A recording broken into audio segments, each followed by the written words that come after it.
Hello everyone, I am the storyteller and I am here to help you today. I know you use this video to fall asleep, so before that, like the video and subscribe to the channel. Also, where are you from and what time are you watching? Now, get comfortable and relax. This occurrence happened to my twin sisters. Let's name the elder twin Luna and the youngest Mars. I'm the youngest of us three.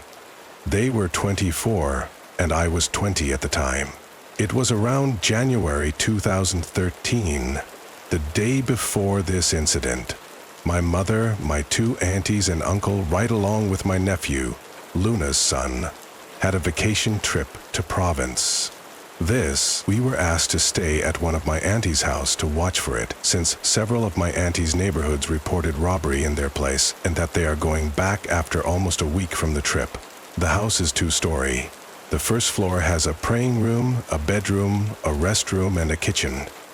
Outside at the back of the kitchen is where the dirty dishes are being decluttered and washed. On the second floor, they have two bedrooms, a restroom, and they also have a small veranda, which is located just inside as well, and the view is the living room. At around 9 p.m., I received a call from Mars asking me where I was, and I said we have an event at school and that we were still busy. She said that I should go and pick them up with her frightening voice. The twin were already at our auntie's house at this time. I asked her what was wrong, and she said that eerie things were happening there.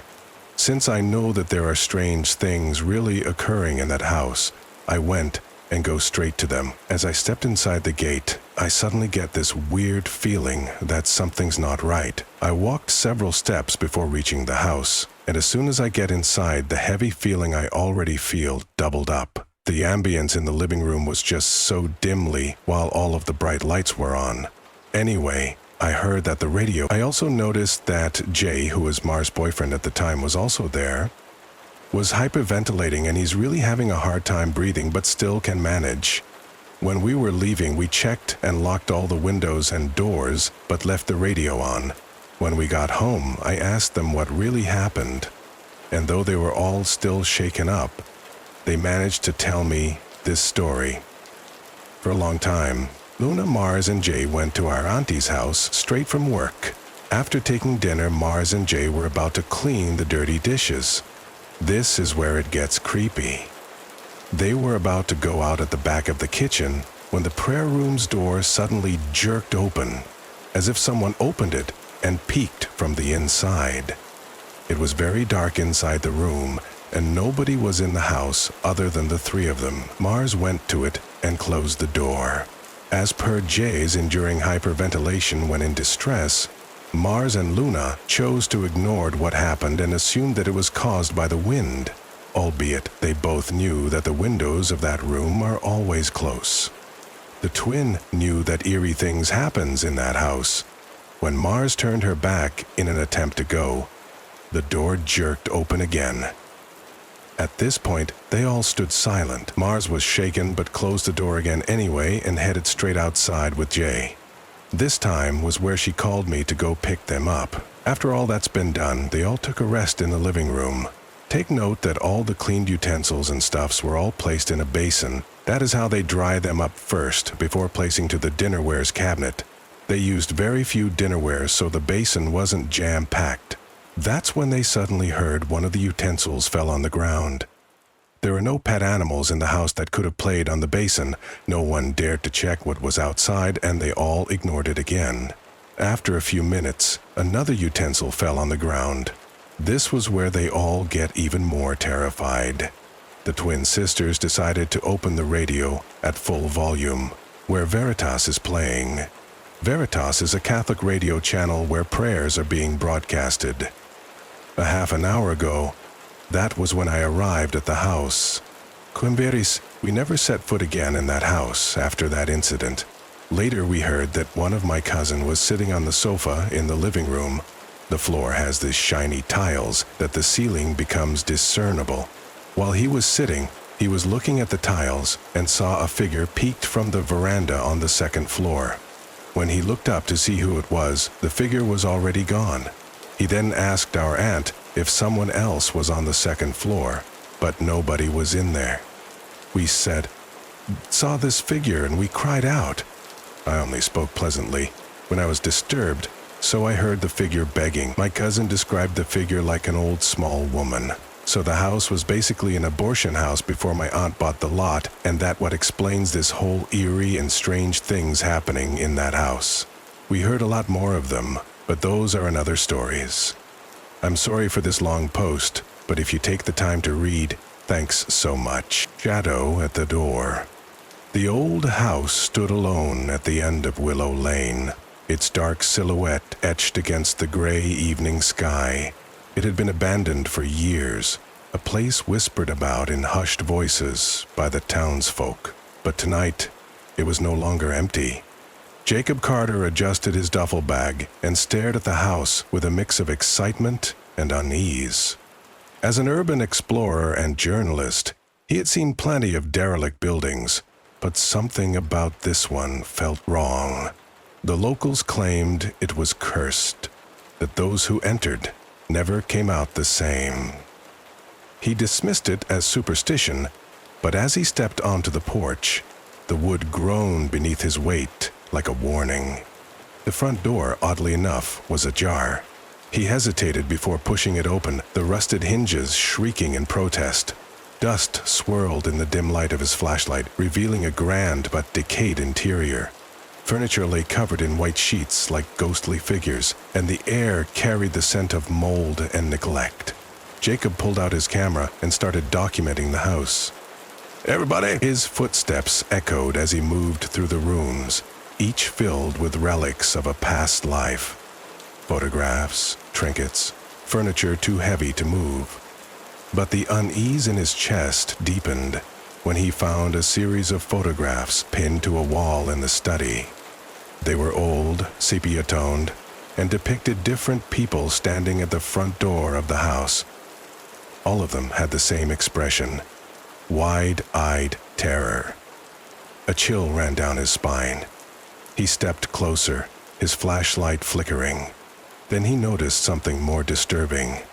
In each photograph, there was a shadowy figure just beyond the doorframe, a figure that was barely visible, as if it was blending into the darkness itself. Jacob exhaled, steadying himself.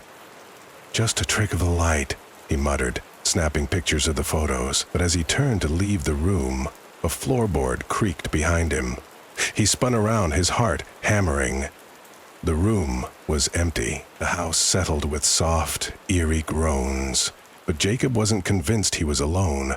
He continued exploring, making his way upstairs. The second floor was worse. Colder, darker, as if it hadn't been disturbed in decades. He found bedrooms with rotting furniture, closets with moth-eaten clothes, and a bathroom where the mirror was so corroded it barely reflected his face. Then he reached the last room at the end of the hall. The door was slightly open, and inside something moved. His breath caught as he raised his flashlight. The beam landed on an old rocking chair facing the window, its back to him. It was moving ever so slightly, creaking with an agonizing slowness. Jacob stepped closer. "Hello?"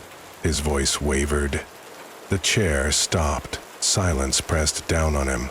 Then, in the dim reflection of the window, he saw it. A shadow standing right behind him. A guttural whisper filled the room. "You shouldn't be here." Jacob whipped around, but the room was empty. His flashlight flickered violently, and the air turned icy. The door slammed shut on its own. He pounded against it, his breathing ragged. Then, slowly, something knocked back from the other side. 3 slow, deliberate knocks. His stomach twisted. He turned the doorknob, but it wouldn't budge. Then, from beneath the door, an inky blackness began to seep into the room, curling like tendrils, reaching for him. Jacob stumbled backward, grabbing his camera as if it would protect him. The darkness thickened, rising like a living shadow, shaping into something almost human. Eyes, deep, empty voids, blocked onto his. A voice, soft yet filled with ancient malice, whispered again, "You opened the door. Now you must step through." Then the darkness lunged.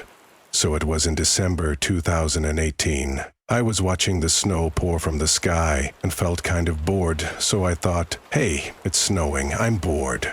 Let's make it snow, man! It was 3 p.m.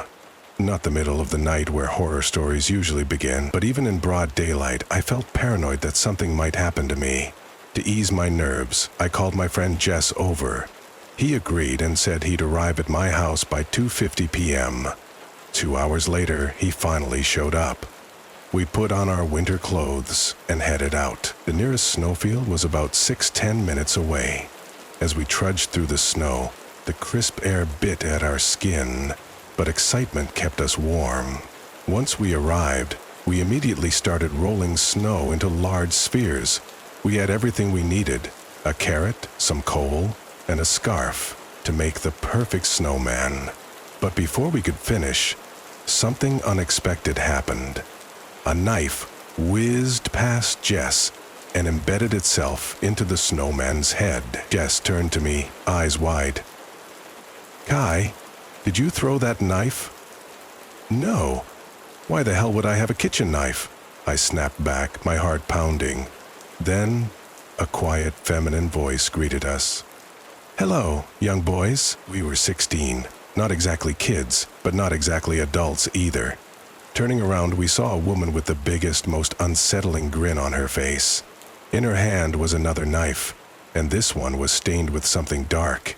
Blood, I was sure of it. Before I could react, she lunged at me. Instinct took over. I charged back at her. Poor woman thought she had the upper hand, but she wasn't ready for a barrage of punches. The dagger landed in her hand with a heavy thud.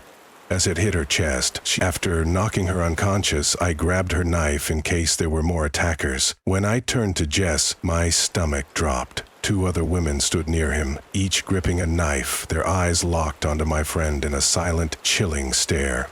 Without hesitation, I rushed forward and stabbed the woman to Jess's right.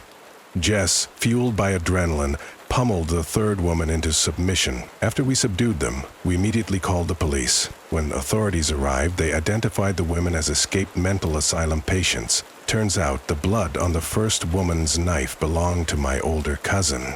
He had fought a 4th woman in the woods, and while he survived, she did not.